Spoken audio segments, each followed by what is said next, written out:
RTC బస్సులో చోరీలకు పాల్పడుతున్న మహిళా దొంగను హన్మకొండ పోలీసులు అరెస్టు చేశారు. ఆర్టీసీ బస్సులో ప్రయాణించే ఒంటరి ప్రయాణికులే లక్ష్యంగా చేసుకుని చోరీలకు పాల్పడుతున్న మహిళా దొంగను హనుమకొండ పోలీసులు గురువారం అరెస్టు చేశారు. నిందితురాలు నుండి సుమారు 15,50,000 రూపాయలు విలువగల బంగారు ఆభరణాలను పోలీసులు స్వాధీనం చేసుకున్నారు.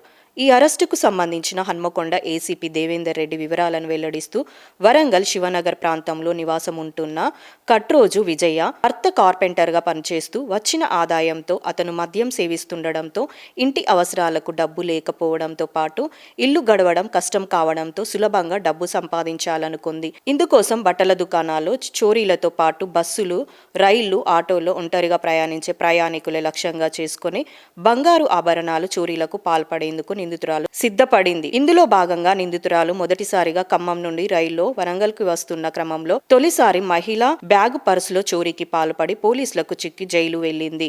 ఇదే రీతిలో నిందితురాలు ఇంతేజార్గంజ్ పరిధిలో 7 చోరీలకు, మట్టెవాడ, ములుగు పోలీస్ స్టేషన్ పరిధిలో 2 చొప్పున, హసన్పర్తి, కొత్తగూడెం, ఖమ్మం రైల్వే స్టేషన్లో పరిధిలో 1 చొప్పున మొత్తం 14 చోరీలకు పాల్పడి పలుమార్లు జైలు జీవితం గడిపింది. నిందితురాలు పట్టుకోవడంతో ప్రతిభ కనబరిచిన Hanamkonda inspector Satish, crime SI Kishore, admin SI Ashok Kumar, Mahesh, Ashok, Veeranna, భాస్కర్లను ఏసీపీ అభినందించారు.